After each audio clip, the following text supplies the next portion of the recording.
Pensamiento del día, jueves 14 de noviembre. Mejorar. Mejorar siempre. Nunca debes volverte atrás. Debes ir siempre adelante.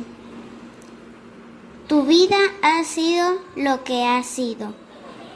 Dios lo sabe. Lo importante es que no se te escape el presente, que es lo único que tienes en tus manos. En él, ama a Dios con todo el corazón, haciendo su voluntad. Chiara Lubich, la doctrina espiritual.